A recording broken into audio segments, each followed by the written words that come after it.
हो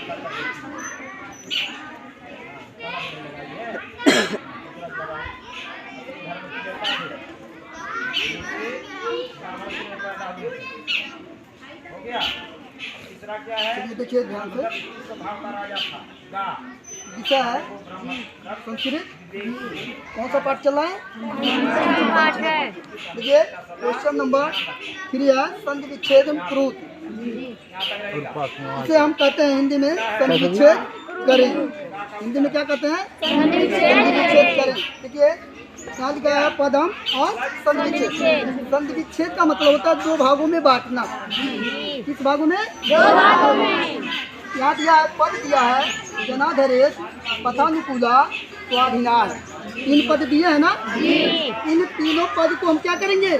भागों में बांटेंगे। कितने भागों में? 2 भागों में। देखिए यहाँ दिया है जनाधरेश। क्या दिया है? जनाधरेश। जन प्लस आधरेश। जन का मतलब होता है लोग। जन का मतलब लोग। फिर उसके बाद दिया है पथा अनुकूला। पथ धन अनुकूला। पथ मतलब होता है रास्ता। पथ मतलब रास्ता। स्वाभिनाश। स्वाभिनाश। स्व प्लस अधिना। स्व प्लस अधिना। इसके मतलब होता है स्व मतलब होता है अपना। स्व मतलब अपना। अब यहाँ देखिए कोई भी चीज कार्य करें हम अपने द्वारा करें। ठीक। अगला देखिए समास विग्रह। समास विग्रह का मतलब थोड़ा दूरी बनाकर। समास विग्रह का मतलब होता है थोड़ा दूरी बना करके पद दिया है, समास विग्रह दिया है और समास का नाम। यानी कि ये 4 शब्द हैं। शासन नीति, भोजनालय, पाठशाला, वट वृक्ष है। ये 4 पद हैं। कितने पद हैं? 4। इन चारों पद को समास में विग्रह करना है। किसमें करना है? समास विग्रह। यह है शासनस्य नीति। शासनस्य नीति यह किस समास से लिया गया है? तत्पुरुष समास। किस समास से लिया गया है? तत्पुरुष समास से। जब भी कोई चीज हम ध्यान लगाए कि पद हमारा शासन नीति है तो वह क्या कहला रहा है? कौन सा समास? तत्पुरुष समास कहला रहा है। फिर दूसरा देखिए भोजनालय। भोजनस्य आलय। भोजनस्य आलय का मतलब होता है भोजन। क्या होता है? भोजन। यह किससे समास से लिया गया है? किस समास से लिया गया है? पाठशाला। पाठशाला का मतलब होता है विद्यालय खोलना। क्या? मैं एक विद्यालय खोलूंगा तो उसी को क्या कहते हैं? पाठशाला। वह किस समास से लिया गया है? तत्पुरुष समास से।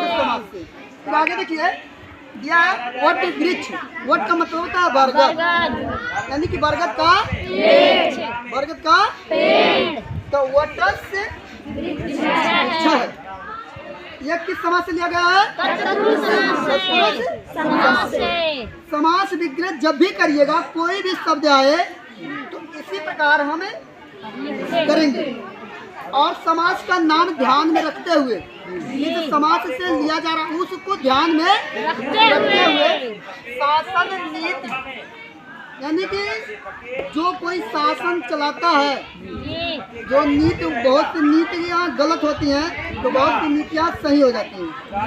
तो हम कोई शासन चला रहे हैं, कोई पद पे बैठे हैं तो हम गलत नीतियाँ उठाएंगे तो संसद में क्या होता है?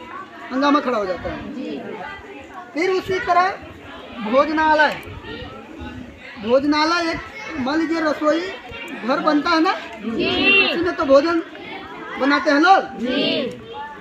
फिर उसके बाद पाठशाला। पाठशाला का मतलब विद्यालय। फिर वट वृक्ष यानी कि एक बरगद का पेड़। यह सब ध्यान में रखते हुए यह किस समास से लिया गया है? तत्पुरुष समास से। तत्पुरुष समास से। समझ में आया? जब भी कोई चीज पूछे परीक्षाओं में इसी तरह सुंदर सुंदर राइटिंग में इसी तरह हम समास विग्रह करें, इसी तरह संधि विच्छेद करें, इसी तरह प्रश्नों का उत्तर दें, कोई भी हो A to Z। इसी प्रकार हम क्या करेंगे?